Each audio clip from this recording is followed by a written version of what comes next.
Good evening, Malaysia and followers from around the world. We are pleased to have with us here media personality Wong Chui-ling. She's a celebrity who needs no introduction. She's a famous face in Kuala Lumpur, but less known is that she's an entrepreneur, a real boss lady. So, madam, I will start the ball rolling with the first question. Hi, that's great. Yeah. You have worn many hats. You started off in Malaysia as a radio presenter, a TV host for entertainment, for food, and even appear on a feng shui show. You also blog as well as been a columnist. You run your own media and production agency and is a popular MC. And now you run the postnatal terminal business. Now, how are they related to each other? You have so many hats. How are they related? Okay, it sounds a little bit here and there, right? But if you put everything together, it makes a lot of sense. Well, actually, I started off as a producer when I first got to Malaysia, and I still remember back then I couldn't find any TV host who speak some better Cantonese than I do. So I volunteer myself. I say, hey, boss, why don't I do it for free? Yeah, so I started off as a producer, and then I hosted the program for free. But by chance, that show got me some popularity in Malaysia, and people started to know, oh, there's this girl from Hong Kong who speaks quite well. And that kicked off my MC and hosting journey.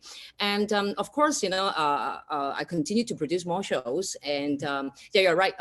I have shows on food. I even have shows on football and horse racing. I didn't know that. I did horse commentary. Yeah, horse racing. So it's like, very typical Hong Kong type, like you talk really fast, nobody can actually hear, but you know exactly what you're talking about, that type.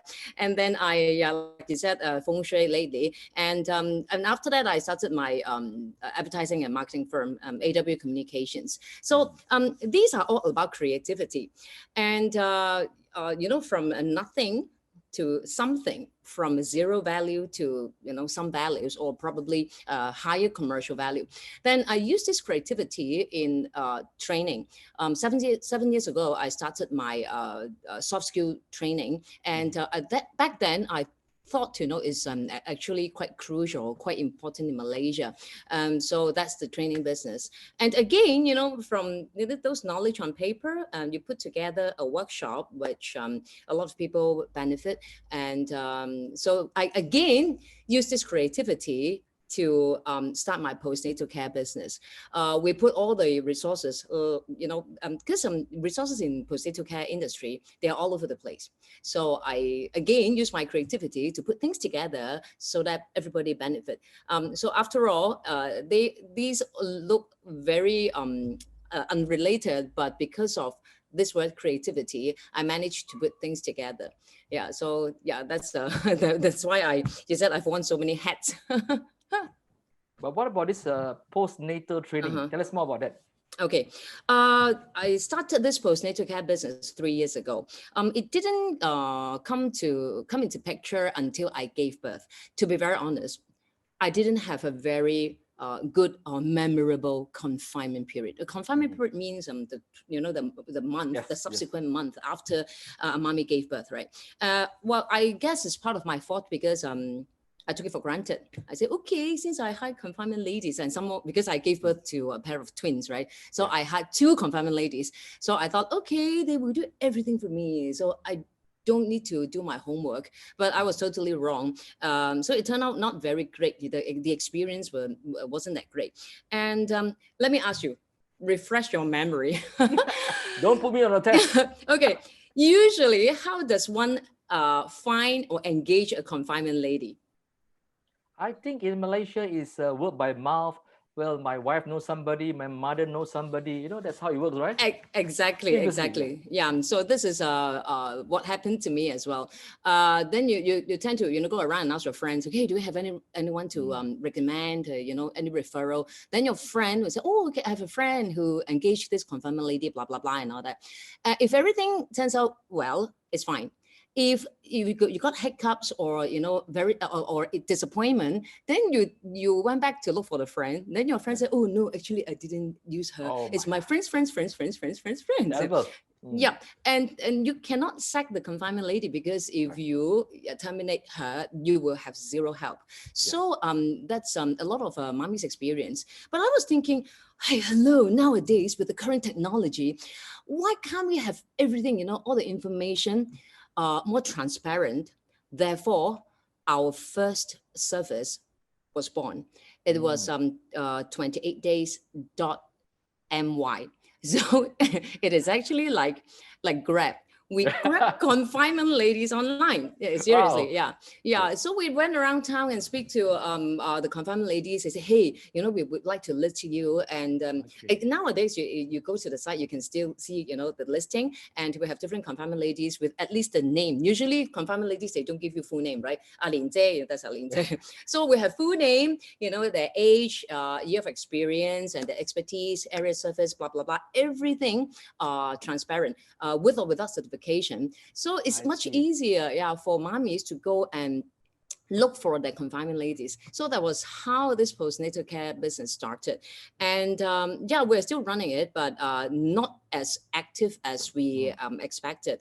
Well, but I think it's good because along the way, when we spoke to different confinement ladies, we found out that qualities and standards are so inconsistent. Yes. Those good ones are really good. Those, who claim that confinement ladies, probably they don't even know basic knowledge. And then remember I said I had this soft skills training. My training business mindset suddenly all came back. Wong Chui-ling, I know what you can do. You can do professional training for postnatal caretakers. Yeah, so that's 28 Days Academy. So from the Grab confinement ladies to postnatal care training. And subsequently, it's strange. 10, 15 years ago, a lot of investors, they were interested in F&B investment, food and beverage, right? Look around your friends. 7, 8 out of 10 will tell you that, hey, hello, come to my restaurant. I have a restaurant or I have a small share, But lately, in the past 3, 4 years, they have changed.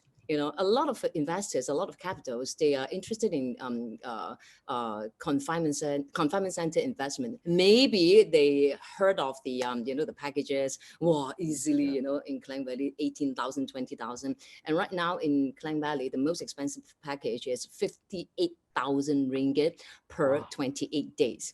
Wow. Yeah, I really would love to see, how luxurious it is.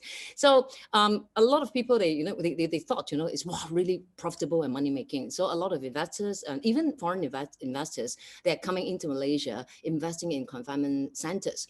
Therefore, we come in as a consultant, and we will guide them through, from research, data analysis, and then we walk them through the entire thing until they open their door to do their business. The first mommy checked in, and we help them to do the quality control for 28 days. And after that, we hand everything back to the confinement center, to the owners. And this is consultation. So from consultation, easily you can see, a lot of spin-offs like resources management, HR, and we also rebrand the entire industry. We have our annual awards. Yeah, the confinement lady can get award. Yeah, like lifetime. Yeah, yes, lifetime servicing award, new rising star. So. We also have our annual international summit because we're doing training, right? So we want to keep the standard. So every year we invite speakers from, for example, China, Taiwan, Australia, US, to do a lot of exchange. And but this year we did it online because of the COVID, right? Yeah. So we market ourselves as the leading education and services provider in postnatal care in Malaysia. So we kind of rebrand and refocus the entire industry. So this is basically what we have done for the past 3 years, and still working really hard to achieve next stage. Yeah. Okay, let me get it right. You are not running confinement home. You are providing this postal care person, as well as providing kind of training to them. And you obviously provide some kind of a seminar for mothers to be, right? Is that correct? Okay. It should be a platform to put everybody together. Let's talk about the components in postnatal care industry. A lot of people say, okay, mommy law, confinement ladies. Well, actually, there are far more components than these two. For example, individuals just now we mentioned confinement ladies, midwives. Nurses, yeah, they're also part of the one of the components. And then we also have confinement centers. We have specialists like the doctors, like gynecologists, pediatricians.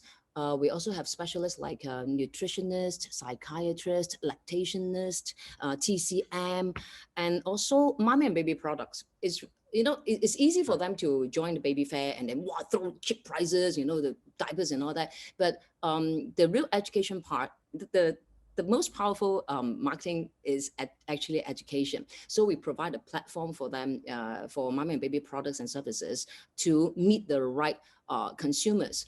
With B2B, B2C, B2C means to direct to the mommies, B2B means to confinement centers.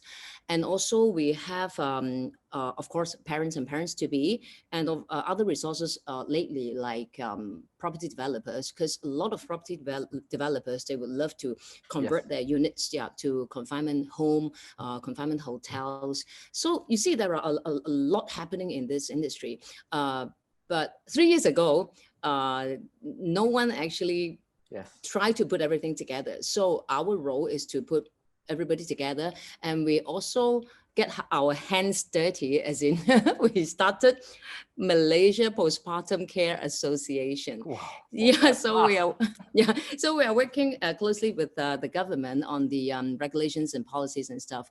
So I would say it's a complete platform, and if you can smell what's the most powerful is the database. What's the most powerful is the database, because we know exactly how many mommies, how many babies when they're 0 years old. First and 1 baby, year later, second baby. And then 1 year later they'll be 1 year old. So 2 years later, 2 years old. So the database, we're actually accumulating quite a huge database, and it's very useful for all parties in the industry. So this is basically what we do. Those three, you're right. A lot of people still think, hey, Chui-ling, where's your confinement center? I have no confinement center. I know a lot of hotels, especially the low-budget hotels, the owners have given up, they have closed shop, and they're looking to turn it into confinement homes. So there's a business for it, because with this COVID-19 thing, I think next year the population will explode. And actually the search will begin in two months' time. We can see, because when the mommies found out they're pregnant, about 2 months they will place deposit. They will shop around and place deposit at confinement center, right? So we have a very accurate prediction of how many mommies and how many babies gonna come to this world. So I would not say it's a COVID-proof business, but yes, the lockdown actually accelerate. Help they produce a lot of babies. Expedite the number of newborns at end of the year. The search will begin in November all the way until Chinese New Year. Okay. Julie, I have a question now. You know that we being Asians, we have a lot of superstitions, and a lot of traditional way of handling those who have mothers who have just given birth. At one point, I think during my wife's time, she was told, look, you cannot even take a shower. You cannot go into an aircon room. Does that still apply in this present time? Okay, yes or no, there is an explanation to all these so-called practices. For example, have you heard of, you can't shampoo, you can't wash your hair? Yes. All because of if you wash your hair, the pores will open up. But those days, back in those old China days, they don't have hair dryer. So they will have to let it dry by itself, but we have hair dryer, right? And then we can blow. And also, they said in Chinese, like the wind will go into it. Because old Chinese, the toilets are outside the house. It's a square box, right? This is your, So and the mommy needed to walk out all the way to the back to the toilet. Of course, like especially during winter. the wind will go in, right? Correct. But hey, hello, our toilet, where my toilet is in my master bedroom. So it's just like 3 steps. I can reach my toilet. So there is an explanation to it. I would say, we have to modernize it, and then we have to make it more scientific rather than blindly follow whatever the old people say. Yeah. But do mother-in-laws accept this kind of explanation? That's why going to confinement center is actually quite. It's more. Okay, I would say that's why going to confinement center is a lot of mommy's choices. Because if they want to argue, they just refer to the specialist in the confinement center. So everybody shut up, right? Okay, so in your list of these midwives, carers, nurses, how many do you have now in your data bank that you can just call? Like you say that it's like a grab, what do you call it? Grab a midwife kind of thing. Okay, so in Malaysia, we know of there are about 3,000 plus confinement ladies. Yeah, wow. But we are closely working with about 300-400. Okay, on our platform, the Grab platform, there are only about 120. You know why there is a gap? Because in this confinement ladies community, they have their own practice. They have this very generic way of having an agent. So under the agent, they have like, let's say 20 to 30 confinement ladies, and they refuse to let these confinement ladies to list themselves on our platform. But we still work closely with them because, we have like, a commission and stuff, right? So so we have to work according to like different layer. It's exactly how it worked, what happened when Grab first started. Yes. It took them quite long to convince the taxi driver to, hey, use this app. Yeah, they didn't even know how to slide and switch off the phone. And from those days until nowadays, Grab is so big and so successful. So we are actually still the beginning, and we will have to slowly educate the conventional confinement ladies to embrace technology and be transparent and be accessible to everybody. Yeah. So these midwives who have joined you, have they become younger ones? So that because the younger ones will find much more easier to be more professional, in the way they do things and to adapt to modern ways. Or you stuck with the older kind of midwives who are mostly in the market? You are absolutely correct. The confinement ladies are getting younger and younger. Just how I said, we brand the industry. I actually noticed that long time ago. If the industry is not sexy, no young people will join. Okay, all this while we think confinement or postnatal care is auntie's business. Yes. Right. Yeah. So if we keep doing this, no young blood. So that's why we did all these like annual award and then international summit. We make it professional. We actually notice there is a trend. Our graduates are getting younger and younger. We are now on our 22nd batch. Yeah. Wow. We're still running. Yeah. Well, because we've been running for about close to 3 years. Yeah. And the first batch, I still remember there were a few grandmothers, like 58, 61. But it's not too bad, 58 years old, they chose to learn, to participate. So I think that's good.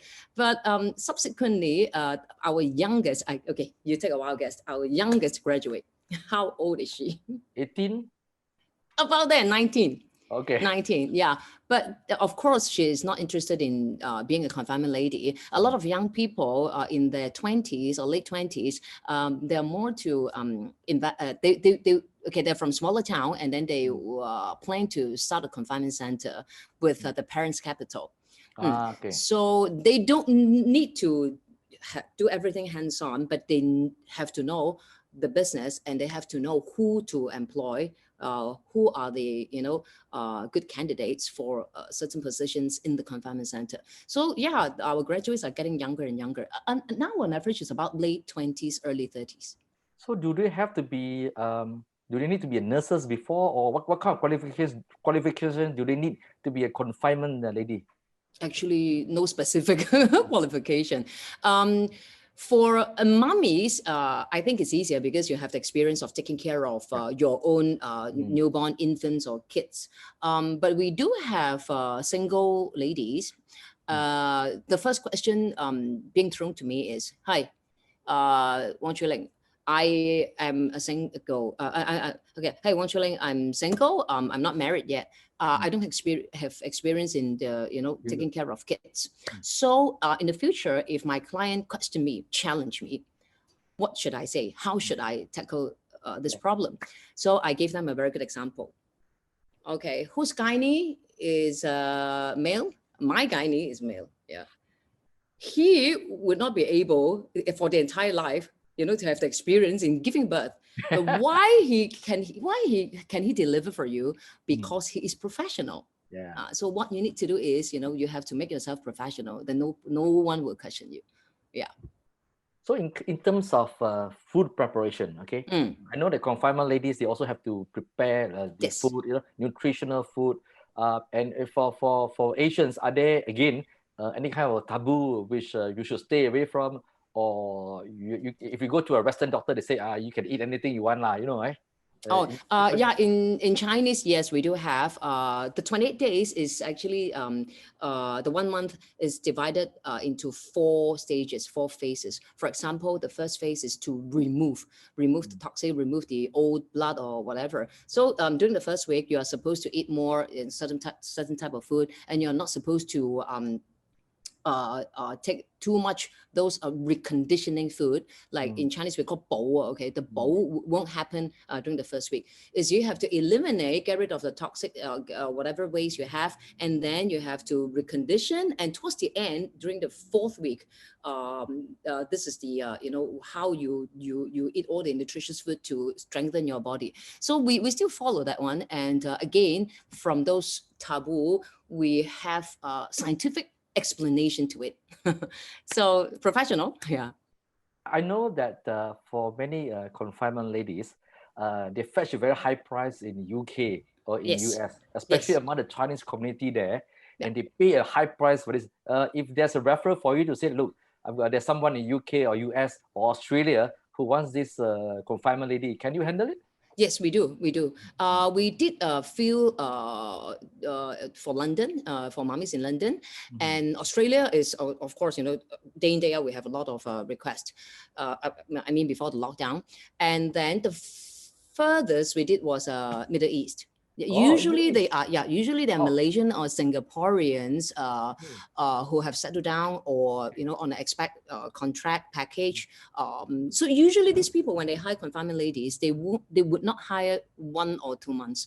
I had one order to twins, a pair of twin girls in UK.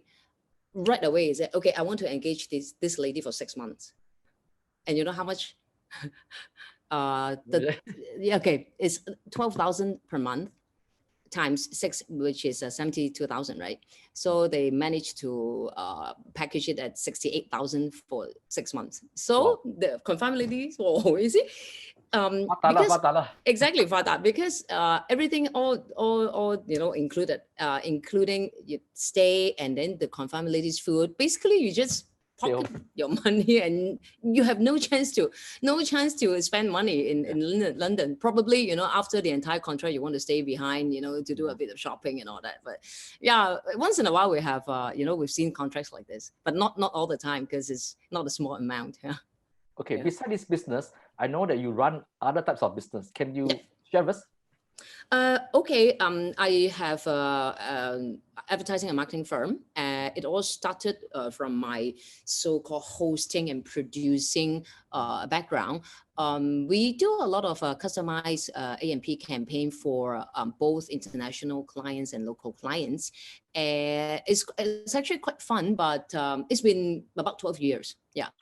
Most of the shows you seen on TV are produced by my company and hosted by myself. So a lot of people say, hey, well, you're getting more and more matured, but you still have jobs. The secret is you create your own show, then you employ yourself. So this is ongoing. But we have changed our strategy, re-strategize a bit. Okay, I'm sure you're in this line, media line as well, right? Yeah. The advertising money used to be, the entire block, like 3-4 million, and then you dump it with an international agency, and then they just, allocate. Nowadays, it's very hard, almost impossible to get a 3-4 million one-off budget. From my time, because our client is smaller, the budget is around below 1 million. So that was our norm lah. But after MCO, it's even almost even harder to get for example, advertising budget for 400,000, 500,000. So what we've been doing now, how we re-strategize, we can still call back the same amount of advertising money, but our workload times 10 times, meaning I break it into smaller blocks, more affordable for our clients. Instead of 1 or 2 or 200,000 or one unit, 400,000, 500,000, we divide it into 40,000, but 10 players. Okay. So of course, the brands, they don't, they are not a competitor, and we end up having the same amount, 400,000, but we will have to deal with 10 clients. So a lot of people ask me, wow, you have a lot of sponsors for the show that we have just done last week. Is called Live Supremo Showdown. It's the first Facebook live sales contest, and it has been quite well received. We have 11 advertisers, but each of them, they pay very, very affordable fee. Yes. And but at the back, we have to deal with 11 clients. So you say, wow, you're always very busy. Yeah, my team is always very busy, but we don't see money. When you give a small amount like this, I think the clients find it easier to come up with their budget. Yes. And of course, they will also pay up because the amount is small. If it's too big a budget, sometimes that you have the business, but you have problem collecting the money. Yeah, and it's true because some of the clients are our long time friends, and we want to help each other to pull through this tough time. No point I'm charging you 300,000, but I personally cannot guarantee that you can fetch that sales back. And for this Live Supremo Showdown, good news is that our total advertising money is X amount, right? Our total sales, because the contest is selling, we have to sell products on live. The amount of sales, is actually more than the total advertising money. So I think this is good in a way. Let's say if you give me 50,000 advertising money, then we help you to sell 50,000 worth of products. So you can consider you only come up with your products. Okay, product sponsorship, but you have the brand awareness for 3 months. So I think to the clients, they're very happy with this new formula. But you have to find someone like me, we and my team, we actually don't mind, to increase our workload 10 times.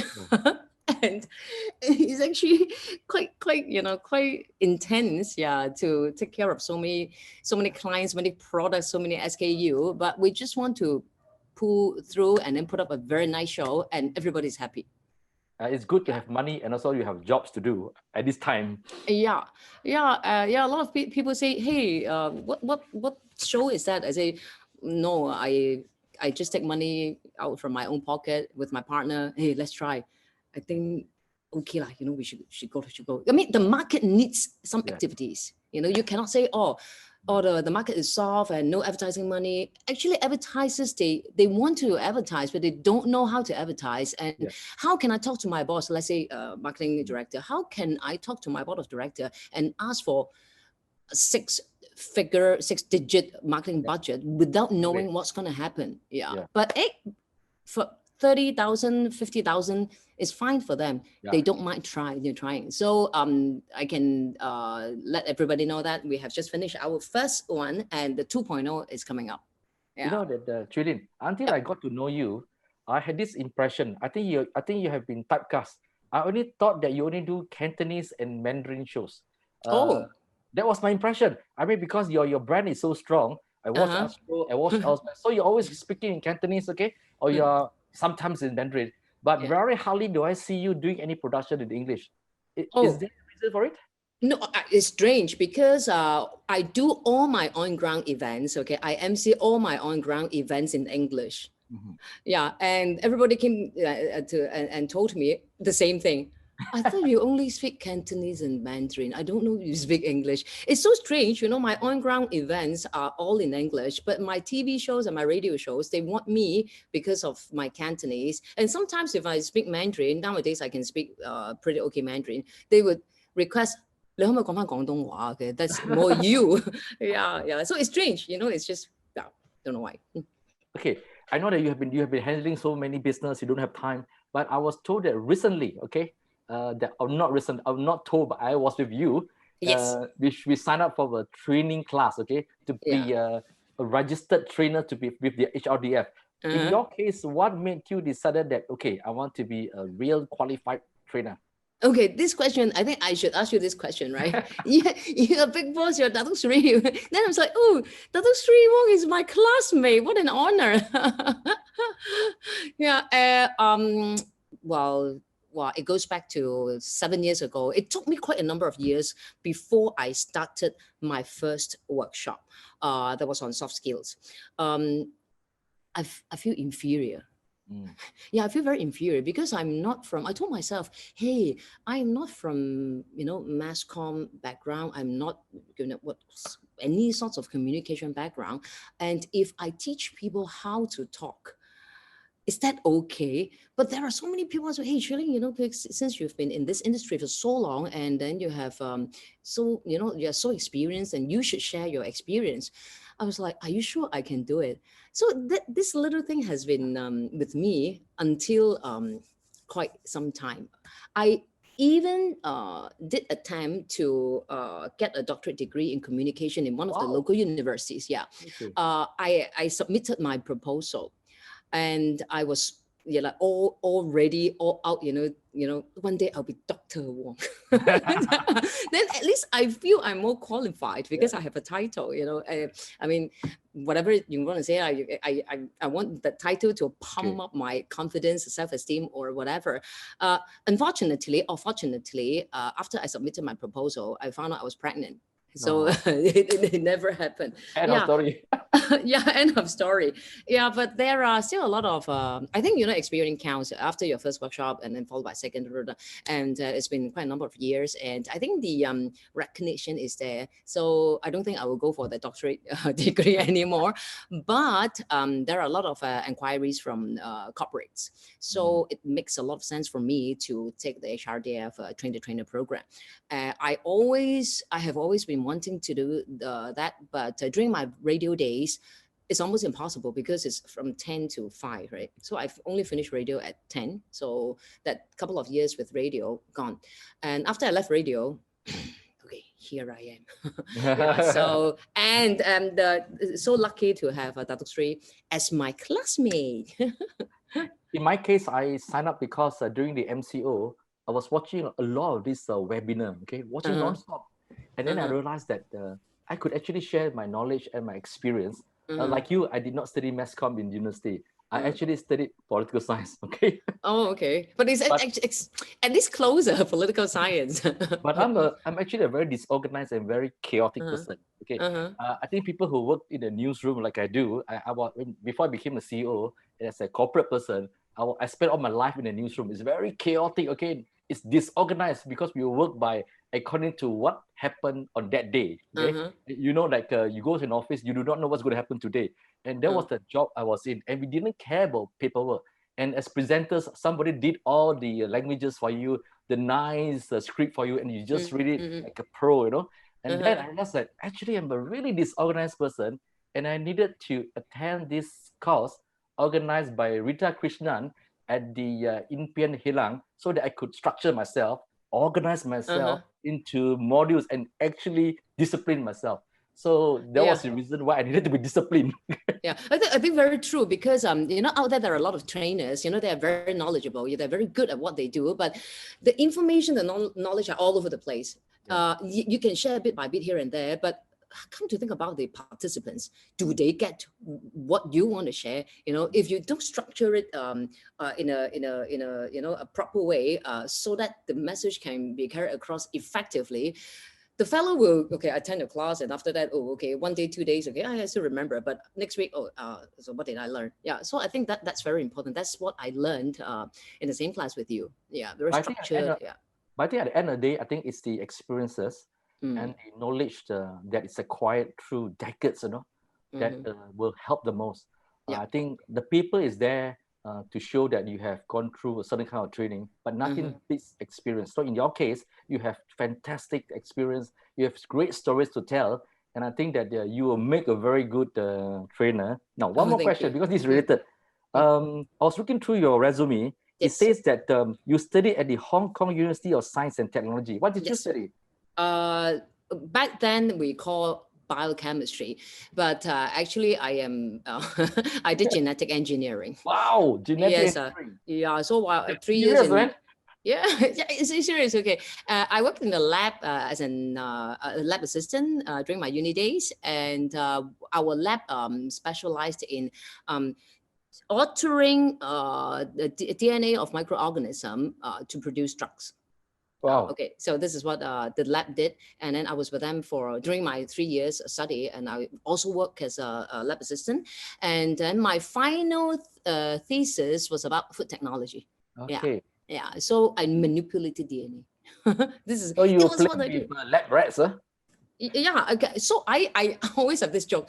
If I pursue my master or doctorate degree, 2003, I should be the one who invented SARS vaccines. And nowadays, I'm saying the same thing. If I pursue maybe I will be the one who invent COVID-19 vaccines. Yeah, that's a joke. Yeah. So at that point, did you ever imagine what you studied all the time spent in the lab, that you actually will be doing something that was totally different, and now you're doing MC and you're doing confinement homes? Confinement homes. What's wrong? I think my parents are like, what are you doing?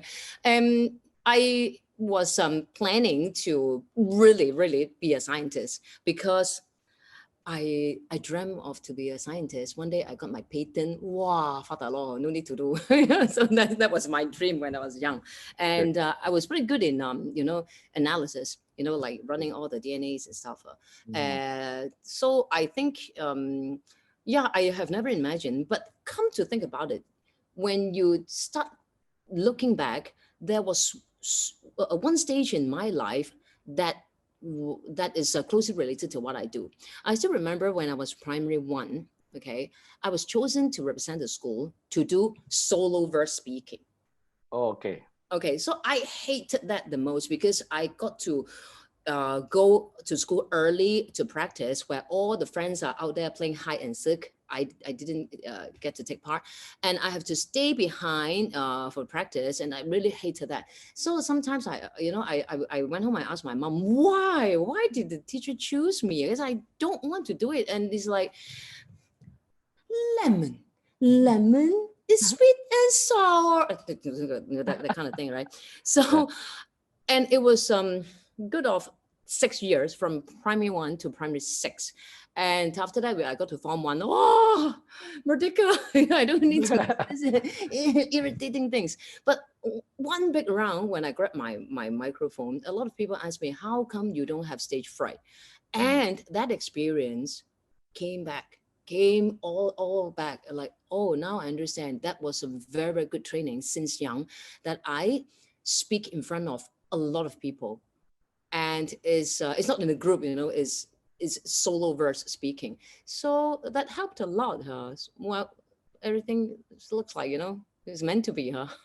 It's fated. Okay, now comes to the question of being fated, that you decided to settle in Malaysia. It's fated. Tell us more about it. Yeah, I think it's fated, but I didn't choose it. Especially nowadays, Hong Kong is in not a very good shape. Yeah. Now my friends said, "Whoa, you're a visionary, Wong Chui-ling. Wow, you can foresee this and that." I'm like, oh, okay, I came here a long time ago. Back then I was a very naive girl. How would I know? Yeah, it was by chance. But I love backpacking when I was in uni days. Every semester, one semester break, I will work to save money, and then the following semester I will go to backpack. was in Russia, I was in Eastern Europe. Yeah. So after I graduated, I was waiting for my scholarship to go to America to do my master, to pursue my dreams, right? Being a scientist. Yeah. Then, of course, when you're lazy, you didn't want to go to look for a job, right? Then I told my mom, hey, mom, since I'm waiting for the scholarship, and then I got nothing to do, and then it's like neither in between, and how to get a job, and I haven't been to Asia. Why don't you lend me some money? I go to Asia. Yeah, and if I get a job in the future, I'll return you the money. Of course, until today, I never return the money. Okay, yeah, but I was in Singapore for about for a couple of months, and then after that, I came to KL. Strange, KL is it's totally different from what I saw, since I was born. But somehow I quite like this place. And then when compared to Singapore about 20 years ago, it was pretty much like Hong Kong. So if you are going to a new place and it's pretty much like your home, you better go home, right? So you want to opt for something different. And I enjoy the most in Malaysia is the space. To be very honest, in Hong Kong, how we grew up, I grew up like this. I grew up being told all the time, Wong Chui-ling, you have to get into good school, good grades, and then you have to blah, blah, blah, blah, find a good job and make sure your office is in Central, Admiralty, Tsim Sha Tsui. Don't go to those rural area, okay? So it's like different tier. And make sure your boyfriend is well off. You find a good job, blah, blah. Yeah, everything is being told. Everything is being told. So, okay, because I was so used to it. But right after I graduated and then I travel a lot, I started to feel, hey, life is way more than that. And I asked myself, who are you? What do you like? What's your strength? What's your weakness? Quite a lot. So I through backpacking, I realized that I need to face the fact that I don't know who I am, because I have been told what to do since young, because the environment was like that. So in Malaysia, I said Malaysia, I see space in Malaysia. Space means leave me alone. Let me think. I want to have independent thinking. So it took me a couple of years, in Malaysia to, I wouldn't say soul searching, but I would call it a self-realization. I realized who I am, and I realized that, oh, this is Wong Chui-ling, and I don't have any skills. I don't have any strengths. So how? Go to learn, pick up one. Yeah. So this process happened in Malaysia. And of course, when you do something good, and then people say, wow, you did well, and then you do it better, and then you become happier, and the satisfaction came, and you start to have a special bond, between yourself and this place. Yeah. So a lot of people, even my friends in Hong Kong, they find it very strange. I don't know. I don't understand why you love Malaysia so much. When they talk about, when they talk about bad things, but when they talk about bad things of Malaysia, I'm like, no, you're wrong. Okay. Yeah, man. Yeah, come here. I show you. This is totally wrong. Okay. Yeah, I become very defensive. Okay. Yeah. Now, now that you're a mother of two, you have to juggle between your business. Your husband is a businessman. He also runs a restaurant. Can you cook? Can you cook? Cannot, still have to cook lah. It is it is a little crazy, but strange. Okay, I have left Hong Kong for so long, but there's a little thing in your blood that you can't take away this element from yourself, because we grew up in a very competitive environment, and we are so used to managing a lot of things at once. Well, business true, but the good thing is, you still have this flexibility. If you work for others, it's a little harder, right? Kids, it took me quite a number of years to conceive. So now with 2 kids, I'm very, very happy. Is it hard? It is challenging, but I don't think it's that hard. Yeah, but what I do is I try to, have better time management, and I am very good at stealing time here and there. For example, I actually moved I moved from my previous house to this house, which is 5 minutes away from my office. Okay. And then I send my kids to a school 3 minutes away from my office. So you see, one day you actually can save a lot of time. And especially for, I think it's for business owner, it's easier for us to do this work, life, family integration. For example, if I need to go to Penang for a talk, I will bring my 2 kids with me, and even I invite my husband. Why don't we go together? I only give talk for 2 hours. Then the weekend we can spend together. So it's work, family, life integration. Yeah, that kind of little tricks that I believe I'm pretty good at. So far manageable. And now I don't have any helper because my maid ran away 2 months ago. Yeah. Okay. So I thought I would get crazy, but now it's been two months plus. I'm still intact. Intact. Okay, I still can do interview with you. Followers for following this show, I must tell you that in our training class, Wong Chui-ling gave a presentation that says that how I can cope for 25 hours. I mean, we live at 24 hours, but she says we must work 25 hours. I'm like, I was sitting in the class. I'm like, is this woman for real? Okay. It's for real. Malaysians are very laid back. It's for real. Yeah, I even find ways like I put my kids, because they finish school at 3 o'clock, and then I sign them up for extracurriculum activities every day. So you're the tiger mom of Asia. No, I'm not. It's not because of being tiger mom. Because I want to have longer office hour.